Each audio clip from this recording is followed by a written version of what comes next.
Have you ever wondered whether stepdads face the same challenges as stepmoms? Well, our guest today is going to answer that question for you, among a lot of other things. It's a really great discussion.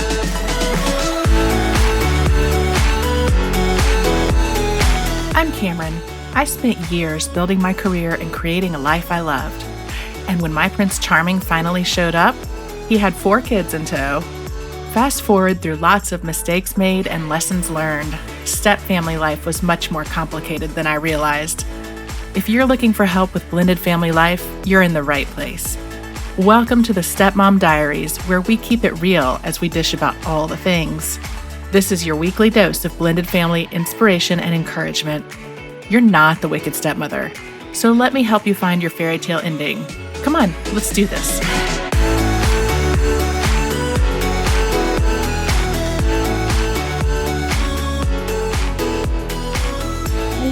Welcome back to the Stepmom Diaries. I am so excited to bring you today's guest. I've got the professional stepdad with us, Franco Zavala, and I have to tell you, we've not had a stepdad on the podcast before. I'm not even sure. I don't think we've had a man on the podcast before. So Franco will be a groundbreaking interview for us for many reasons, but I think you'll find it really interesting. He has had his share of ups and downs with 5 stepkids, and has a really nice way of approaching stepdad life and step-parenting life. So we'll dive in. I hope you enjoy it. And if you do enjoy it, I'd really love it if you would go to iTunes or wherever you listen to podcasts and leave me a review, preferably a nice one, but it'll help other people find this podcast. It'll help me help as many stepmoms and step-parents as possible. So I'd really appreciate it if you could go and just leave a 5-star review or, say some nice words, but you don't have to. The 5 stars is great. And we'll dive in with Franco. All right. Today, we are excited to have Franco Zavala here of the Professional Stepdad. Franco is an actor, host of the Professional Stepdad podcast and YouTube show, 60-second storyteller, and stepfather of 5 who loves sharing wisdom, insight, and anecdotes about fatherhood. Driven by his passion to affect real change, Franco is on a mission to challenge the current narrative around the meaning and purpose of being a stepdad in today's world. So, Franco, you are actually the first stepdad that I've had on the podcast, and I'm excited to have you here. Awesome. I'm excited to be here, and thank you very much for allowing me to spend some time with you today. Yeah, absolutely. And I have to say, I thought that, I had a lot on my plate with 4 stepkids, but being a stepdad to 5, I can only imagine. So let's start with that. Tell us your origin story. Give us your background. How did you and your wife meet? What's the story? Well, it's very much that Hollywood type scenario. And I joke, I am not joking when I say that. I have known my wife since I was 6. We lived 7 houses down from each other. Stop it. I love that. Yeah. And we went to middle school, grade school, high school together, part of a group of 7 of us. We're all best friends, and we all kind of did everything together. And then we all graduated from high school, and I went off and I joined the Army, and I was gone for right around 13 years. And in that time, my wife, Janaea, she met her husband, Chris. They had 5 amazing kids. And so I come back. I come back 13 years later after I leave the Army, and I make it back to Arizona. And I find out on Facebook that her husband had passed away from a heart attack. Very suddenly, in the middle of on a random Tuesday. And it was about my son. So he was 5 months old at the time when he passed away. Wow. So again, like I said, I'm one of her best friends. I've known her since we were knee high to a duck and we were tiny. And so I just went there and I was just there for her. And once I got out of the Army, I had time because I wanted to be an actor. So I was being paid to go to school from the GI Bill. And I just wanted to kind of get into the entertainment business. And so I told her that I could help in any way I could. I would just help her out with, so she could take care of her loose ends, right? She needed to take care of the funeral and the expenses and all that stuff. And I kind of never left, to be honest. Never left. Oh, that's so great.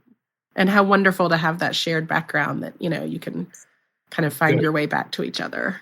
It was very cool. I call it the re-meet. Yeah, exactly. I love that. Well, that's a whole different dynamic. I work with a lot of stepmoms and stepparents who deal with, high conflict exes and, all of this, custody between houses and all that stuff. But, when you partner up with someone who is a widow or a widower, that brings a whole different set of issues into the dynamic. And I know, I always tell people, I'm like, the ex is always there, whether they are living or deceased. The presence is always felt. But talk a little bit about that, the difference, because, you don't have to worry about their dad, being in those kinds of things, unfortunately. I mean, you'd never wish that on anyone, but it presents other challenges, right? Like there's still, how does all that work with the dynamic? It does.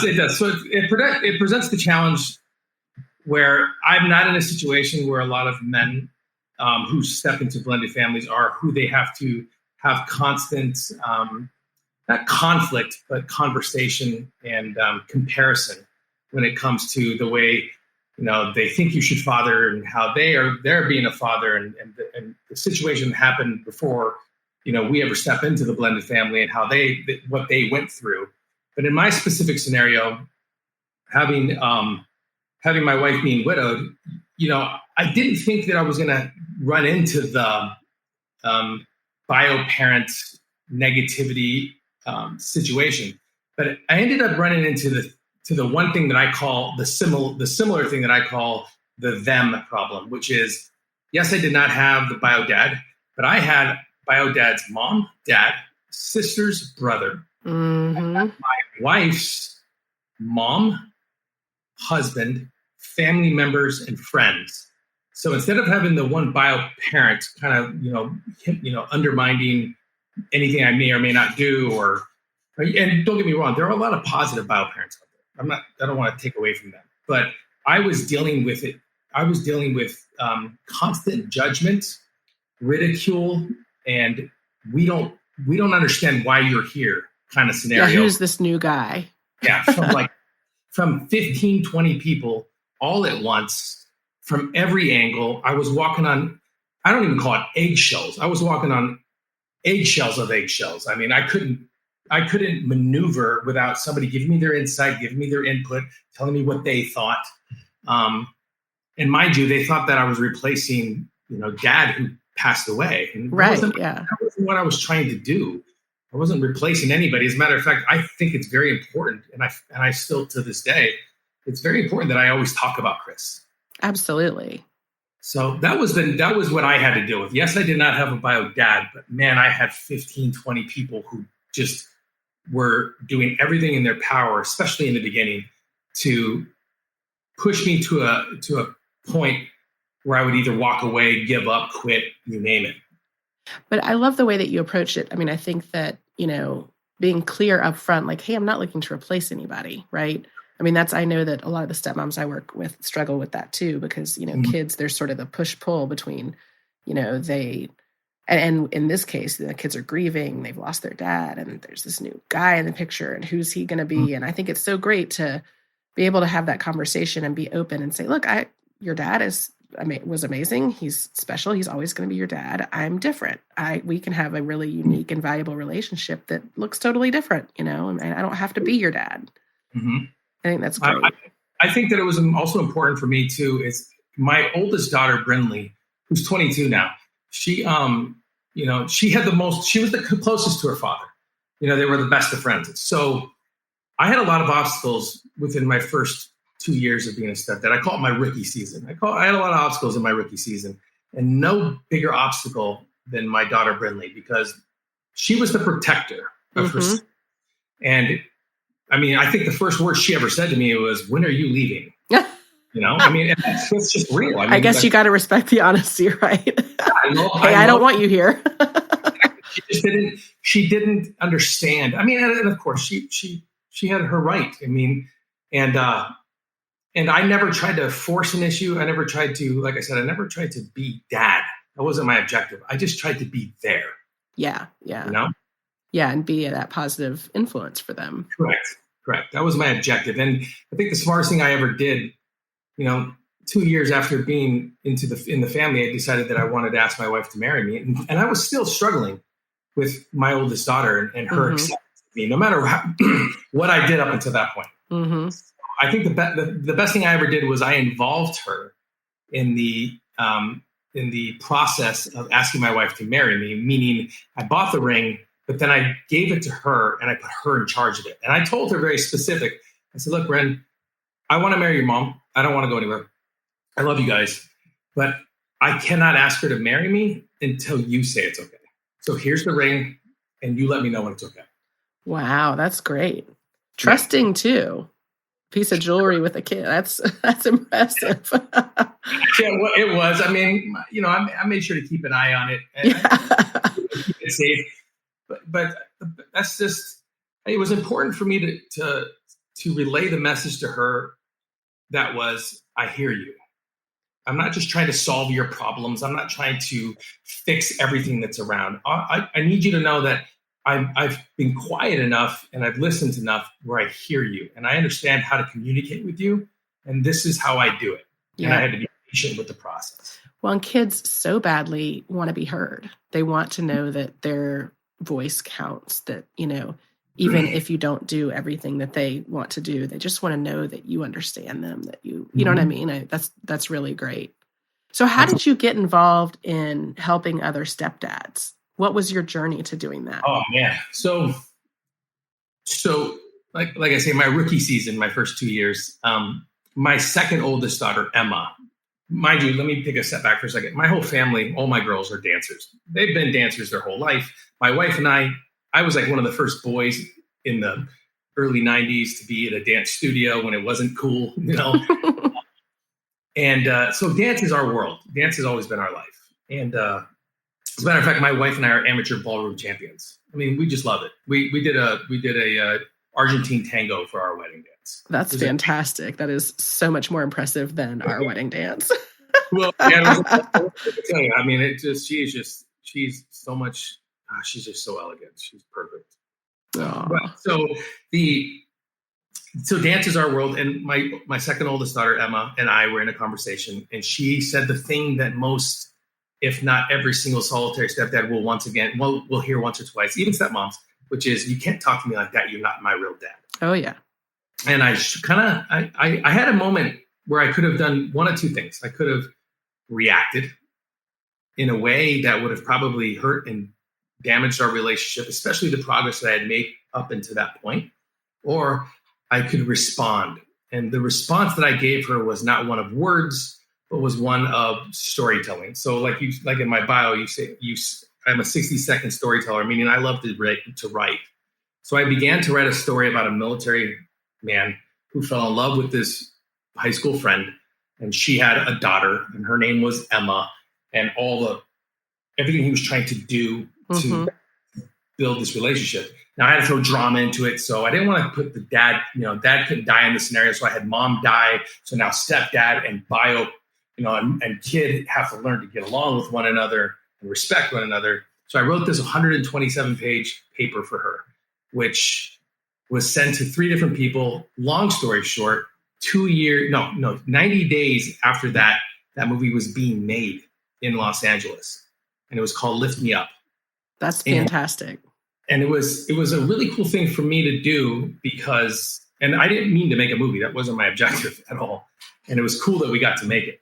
But what was easy for me to do was to tell this story from my kid's point of view and what we wanted to talk about and how we wanted to respond to one another in a way where she can look at it forever, right? She can now use it as her college. That's how she got into college. Tell me something unique about yourself. Mm-hmm. So that's really how, that whole scenario, started. I just started listening and I started understanding, everything I've learned up until this point, I think I can share with other men. I think that there are men out there that are seeking help and guidance. As a matter of fact, I owe it to myself to make sure that, my son might be a stepdad someday. And I need to make sure that there's information out there. So I began to look and I didn't find any. And mind you, I'm 10 years in now. I haven't spoken a word about being a stepdad, not one word about being a stepdad. Mm-hmm. And I looked and I looked and I looked and I couldn't find it. And what I did find was a lot of 5 steps to this and 6 pillars to that. I wanted somebody to tell me they knew what I was going through and then to give me a effing answer. I don't want to go through your 6-month program before I can get to I don't have time for that. I got to learn. So I just recorded my first episode once COVID hit, and away I went. That's fantastic. Yeah, I find that, we have the same thing with stepmoms, although I think there are now more resources out there for stepmoms than there were when I became a stepmom. But I do get asked quite often, hey, do you do anything for stepdads? And, I'm a step-parent coach, but I really work more with stepmoms because that's my personal experience, right?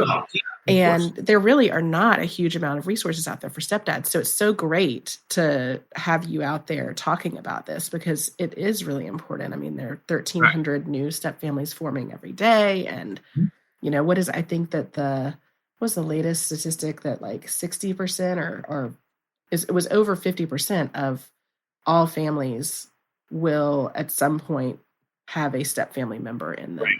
A blended family, a blended scenario. Yeah. Correct. Yeah. So, I mean, this is, we're not a population that's getting smaller, right? For better or worse. Ever. But we are a population of misunderstood. We are a population of misunderstood individuals. And that is really the reason why I started the show. And I'm assuming the reason you started your show too, because there's a narrative that public TV, movies, there's a narrative that's painted about us, which is, where we have some sort of negative person. We're aggressive. We are alcoholics. From men's point of view. Mm-hmm. I mean, I don't know how many times I heard the conversation, which is, you got to remember, you have 4 girls. You got to make sure you're respectful. And in my head, I'm like, what do they think that I'm gonna be doing? Like, how would I be otherwise? Yeah, how else would you want me to be? I mean, I know I have got 4 girls, and I'm going to be their protector. That's my objective. But I'm coming from what I like to call inherited ignorance. And I've got to deal with, and I've got to go through, and I've got to respond to what the others, what they have dealt with as step parents. So if you were ever abused, beaten, or, talked down by a step parent when you were growing up, I am now the epitome of that. And you're going to make sure that I don't do that to them. And that's the narrative that needs to change. The narrative is not, we are not evil. We are not bad. We stepped into our blended family, and we stepped in because we wanted to be there, not because we had to, No, that's exactly right. And I do think that there's so many, I always say thanks Disney for, at least on the stepmom side, giving us the evil stepmother, and that giving us the reputation of, always wanting to, we're just trying to shove the kids aside so we can have time with dad, or, we're trying to replace mom, or whatever it is. And, really trying to, I think the more and more coaches I meet, we're all really just trying to help other people because we didn't have any of these resources, Right. I think it's our job and our responsibility as the human race to make sure that we can reach back and lift up others. So I'm curious, as you help other stepdads, I would love to know, what is the best piece of advice you have gotten over the years in dealing with the stepdad dynamic? And what's the worst piece of advice you've gotten? Great question. So the worst piece of advice I got was that I should do a thing called nacho parenting, which I then researched and then I thought was the dumbest shit I've ever heard of in my life. And I was so irate when I heard about nacho parenting. And then I'm irate how popular it is. It infuriated me to the point where I could not believe that this is a thing. This is a type of parenting that allows the adult to have no responsibility in the development of the children. That doesn't, that's the worst piece of advice. The best piece of advice I ever got was to understand the 5 love languages. I had never heard of that book before. Oh, that's fantastic. Agreed. And so I read it and I'm like, oh man. So then I reread it and then I reread it again. And then I realized that there was one for kids. So I read that. And there's now one for blended families, which is super. One for blended families. I saw that. So I I took that and I ran with it. I developed a thing I call the kids corner for me and my kids, where I implement the 5 love languages based off of what their love language is per day. And I execute how to communicate with them on that day. And it's cool because they get excited about it. Like they get to come in and pick their day, and they know that if that day is quality time. For instance, my youngest daughter, Afton, she knows that if Wednesday is her day and it's quality time, she'll get out of dance, and she picks Wednesday because she gets out of dance at 7. And she'll come home and I'm not kidding. She will totally take a shower. She'll eat dinner, brush her teeth. I can't get her to do that any other day, but she'll do it on that day. And she'll come into the room. She's like, Dad, it's time. And that means for the next, hour or two, I'm just going to sit and watch whatever she wants to watch. And I'll talk about whatever she wants to talk about. And that's her day. Right? What a great idea. What a great way to use the love languages. I love that. And I hope stepmoms that are listening, this is a great thing you can do. And for biological parents too, like this is any member of the family can do it. But I love that. What do you call it? I put my wife in it too. I mean, my wife it's important that I put her in it too. Yeah. And you and I have acquaintances, and we both know Jamie, and I'm getting ready to develop this kids corner into a presentable thing where I can actually teach it. I'm not charging for it. I want to teach it because I think it's important, because it's so simple. It's just really the hardest part about it is putting the time to read the book, to understand the languages, et cetera, et cetera. Yeah, that's fantastic though. It really is. And I think the love languages is such a valuable, I think every blended family should read it. I think every family should read it because it really does help you relate to your family members, even better. Because I think that helps you relate with yourself too. Yeah, absolutely. Absolutely. It helps you learn, how you're receiving and giving communication. I think it's really important. Well said. Perfectly said. And that's interesting. You mentioned the Nacho Kids. I think I get what they're trying to say with it. And I think that when you look at it from a really nuanced perspective, like maybe that, there is some sense in sometimes you need to take a step back and kind of figure out, maybe you need a little space, but it's, I don't know. I think it can be oversimplified. You know what I mean? I believe that within your first, like your rookie season or sophomore season, I believe that that every stepdad and every stepmom goes through a learning and growth period where they have to kind of figure out how to navigate the waters. Figure out your role. Yeah, figure out your role. But at the end of the day, if we exclude punishing, because again, most of the ignorance around the nachoing and about like not your kid, not your problem comes from punishment. And they think that punishment is some sort of like indicator or end all be all to like what roles the parents have. I personally believe that when you can take the time and sit down with you and your partner, and you can not only develop your goals for each other and for your family, whether it's spiritual or on a monetary form, just sit down for one day and you kind of map out what the next year is supposed to look like. I believe that it's important that the two adults in the house are in a 50-50 split. I believe that parenting is parenting. I believe that we're raising young adults. We're teaching them values, core good values. We're establishing like good habits with them and how to like properly prepare them for when they leave the house, whether they go to their bio parents or not, or whether we're the bio parent and they're going to the step parent's house. It's important that you show and display a united front. Like I got her back, she's got my back. And this is not about punishment. This is about raising young adults. And that's why when I heard about nachoing, I'm like, nope, never going to do that.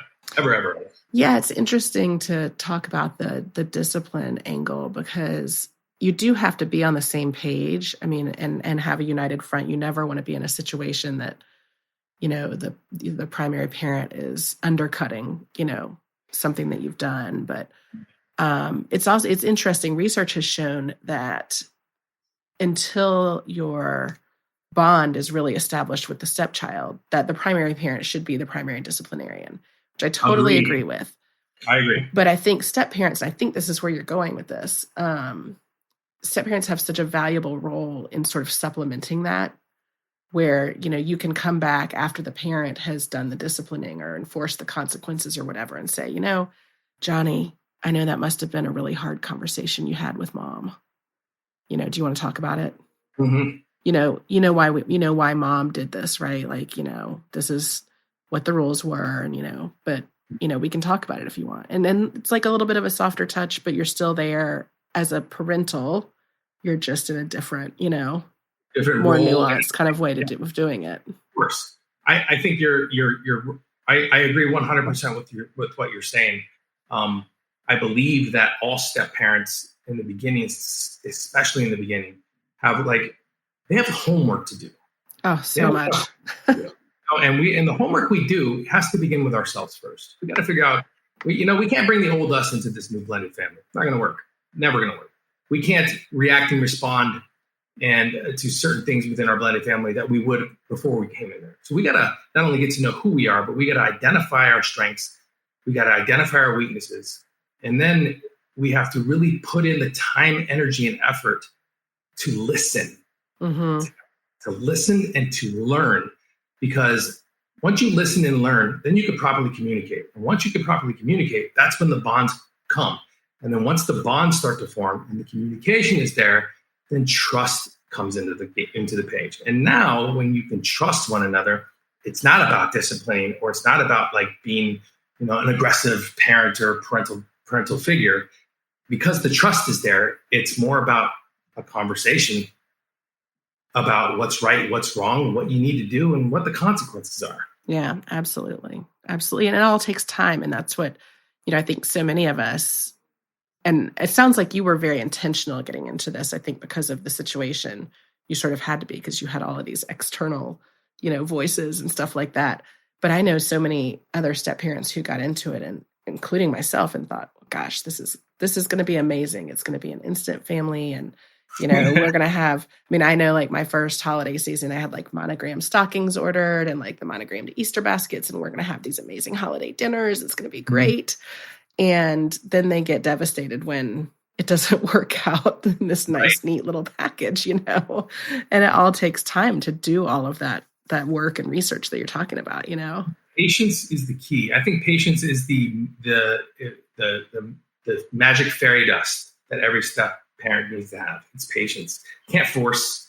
You can't try to. You can't try to. You don't want to be like a yes dad or a Disneyland dad. You don't want to agree to everything because you think that that's how you're going to win them over. The patience that it takes to develop the relationships within your house has to come without expectation. It has to come without seeking approval or acceptance within the family. It has to come with like you're doing what you think is right. And then you're telling yourself, I'm going to be patient and it'll pay off one day. For instance, for me, with my oldest daughter, Brinley, like I said, she was my hardest to get through. And I did not get a thank you for everything that I had done up until that point, until my daughter graduated high school. Now, mind you, I came into her life when she was 9. And it took all the way till then until I got this letter. And guess what? It was perfect. It was perfect because I didn't expect it. And I wasn't anticipating it. And I didn't need the validation. But when I got it, it was a huge payoff. Yeah. And that's where patience comes from. And to be clear, thanking adults is not a strong suit of any child at that age, right? And you can be a regular parent. I mean, come on, my parents. I don't remember the last time I thanked my mom or dad. I know, right? Yeah. I know they're hard years to gut it out through, and patience is definitely key. Well, this has been so much fun. Before we end, I'll just ask to end, and you may have just answered it with what you just said, but what piece of advice would you give somebody that's a brand new stepdad, getting into this, just like, oh my God, what do I do now? Great question. The best piece of advice I would give to any stepdad or stepmom that is kind of just starting their journey, starting their blended family life journey, is remember 3 main things: me, us, them. Work on yourself first. Don't forget that. Don't try to jump to the kids. Don't jump to you and your partner. Just work on you first. Make sure that you are mentally prepared for the journey ahead. And when you can get to a point where you feel comfortable, then you focus on you and your partner. Develop a team that is unbreakable. Develop a team that will have each other's back in the darkest of times and in the light. And then the them part are the kids. Don't try to force relationships. Be patient. Do your homework. Listen. And eventually it'll pay off. That's fantastic advice. Fantastic advice. Well, thank you so much for joining me today. This has been a real pleasure and love hearing about it from the stepdad's perspective. I think this was just a really fun discussion. So hopefully we'll hear more from you in the future. Thank you very much for having me on today. I really appreciate it. And your show and everything that you're doing is amazing. Just keep up the good work. Thank you. And tell everybody where they can find you. And I'll put links to all of your stuff in the show notes as well. Sure. So the show is called The Professional Stepdad. It's on YouTube. It's on Rumble. You can find me on Instagram and on Facebook. And then my website is theprofessionalstepdad.com.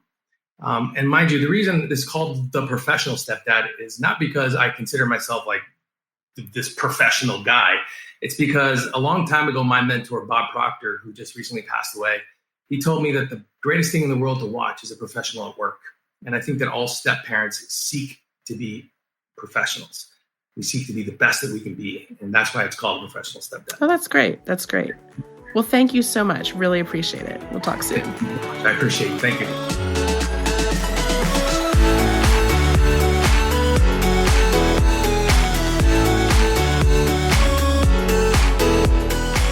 That's it for this week. If you've enjoyed our chat, I hope you'll help spread the word. Share this episode with friends and head on over to wherever you listen to podcasts and leave me a review. And don't forget, for more great stepmom content, head on over to thiscustomlife.com and follow me on social media. Just search This Custom Life on Facebook, Instagram, Twitter, and Pinterest. Until next time, you keep being you and know that we are in this together. See you here next week.